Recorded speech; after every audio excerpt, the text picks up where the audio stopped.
आप सभी को नवरात्र के छठे दिन की हार्दिक शुभकामनाएं। आइए नवरात्र के छठे दिन सुनते हैं माँ कात्यायनी की कथा। ओम देवी कात्यायनी नमः, यानी कि ओमकार के जैसे निर्विकार स्वरूप वाली देवी कात्यायनी की कृपा और शुभ दृष्टि हम पर हमेशा बनी रहे। हम उन्हें बारंबार नमस्कार करते हैं। नव दुर्गा के 9 स्वरूपों में से देवी के छठे स्वरूप को देवी कात्यायनी के नाम से पूजा जाता है। माता कात्यायनी की पूजा नवरात्रि के छठे दिन यानी षष्ठी को बड़े धूमधाम से की जाती है। देवी कात्यायनी का स्वरूप बहुत ही उज्जवल और ज्योतिर्मय है। इस स्वरूप में देवी की 4 भुजाएं हैं। इनमें से दाएं तरफ की ऊपर वाली भुजा अभय मुद्रा में है और नीचे वाली भुजा वर मुद्रा में है। वहीं बाईं तरफ की नीचे वाली भुजा में तलवार और ऊपर वाली भुजा में कमल का फूल सुसज्जित है।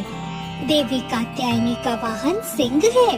देवी कात्यायनी की कथा ऋषि कात्यायन से जुड़ी होने के कारण उनका नाम कात्यायनी पड़ा। देवी की महिमा को लेकर 2 कथाएं हिंदू धर्म में बहुत प्रचलित हैं। आइए जानते हैं देवी कात्यायनी की कथा। पुराणों के अनुसार कथ नाम के एक प्रसिद्ध महर्षि हुआ करते थे। उनके पुत्र का नाम कात्य था। आगे जाकर ऋषि कात्य के गोत्र में महर्षि कात्यायन का जन्म हुआ और ऋषि कात्यायन अपने तप के कारण विश्व प्रसिद्ध भी हुए।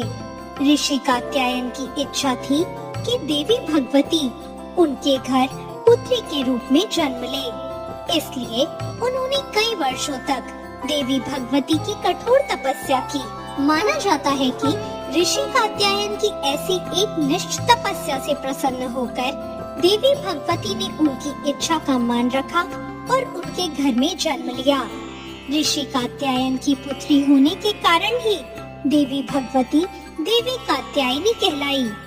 महर्षि कात्यायन ने बहुत ही प्रेम से देवी कात्यायनी का पालन पोषण किया था और कुछ समय बाद पृथ्वी पर दुराचारी महिषासुर का उपद्रव सारी सीमाएं लांघ रहा था।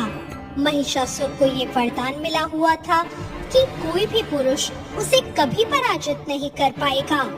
इसलिए उसे किसी का डर नहीं था और देखते ही देखते उसने देवलोक पर भी अपना कब्जा कर लिया था।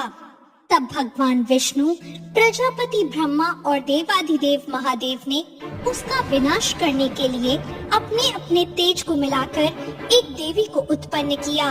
माना जाता है कि ऋषि कात्यायन ने इन देवी की सर्वप्रथम विधिवत पूजा की थी, इसलिए देवी को कात्यायनी नाम से जाना गया। वहीं एक अन्य कथा के अनुसार देवी की उत्पत्ति महर्षि कात्यायन के यहाँ अश्विन महीने की कृष्ण चतुर्दशी को हुई थी। इसके बाद महर्षि कात्यायन ने शुक्ल सप्तमी, अष्टमी और नवमी तक देवी की अपने आश्रम में विधिवत पूजा अर्चना की और दशमी को देवी के इस स्वरूप ने महिषासुर का वध किया था।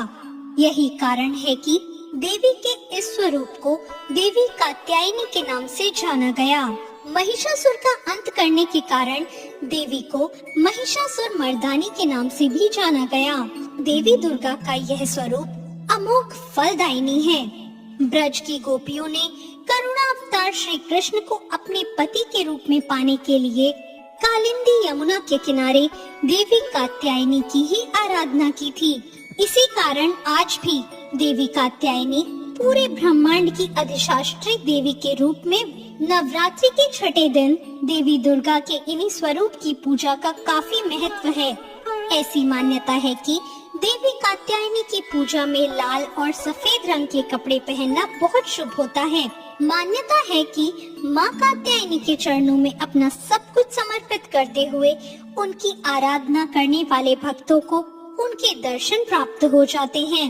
देवी के इस स्वरूप की पूजा से भक्तों को एक अद्भुत शक्ति का संचार मिलता है। देवी कात्यायनी का ध्यान गोधूली बेला में किया जाना चाहिए। ऐसी मान्यता है कि देवी कात्यायनी को शहद बहुत प्रिय है, इसलिए नवरात्रि के छठे दिन देवी कात्यायनी की पूजा में शहद या शहद से बनी चीजों का भोग लगाना चाहिए। देवी कात्यायनी की विधिवत पूजा के बाद महादेव की पूजा करने की भी मान्यता है। माँ कात्यायनी की पूजा के लिए प्रातः काल स्नान आदि से निवृत्त होकर माँ को गंगा जल से आचमन कराएं। अब देवी कात्यायनी का ध्यान करते हुए उनके सामने धूप दीप प्रज्वलित करें। रोली से माँ को तिलक करें और अक्षत अर्पित करें। माँ कात्यायनी को गुड़हल या लाल रंग का फूल चढ़ाना चाहिए। माँ कात्यायनी की आरती करनी चाहिए और उनकी व्रत कथा पढ़नी या सुननी चाहिए और पूजा के अंत में माता से क्षमा याचना करनी चाहिए। देवी भगवती की कृपा प्राप्त करने के लिए दुर्गा सप्तशती, कवच और दुर्गा चालीसा आदि का पाठ भी करना चाहिए। पूजा करते समय माँ कात्यायनी के मंत्र का जाप भी करना चाहिए। माँ कात्यायनी का मंत्र है ओम देवी कात्यायनी नमः। देवी दुर्गा के कात्यायनी अवतार की कथा हमें ये सीख देती है कि अगर भक्ति और संकल्प सच्चा हो तो परम प्रकृति की कृपा सदैव हम पर बनी रहती है। जिस प्रकार महर्षि कात्यायन की कठिन तपस्या से प्रसन्न होकर देवी दुर्गा ने उनकी इच्छा और तपस्या का मान रखा, उसी प्रकार मनुष्य को भी अपनी भक्ति, निष्ठा और संकल्प के पथ पर चलना चाहिए। तो ये थी देवी कात्यायनी की कथा। आपको ये कथा कैसी लगी कमेंट करके जरूर बताएं। साथ ही मेरे चैनल भक्ति ज्ञान को सब्सक्राइब करना ना भूलें। धन्यवाद।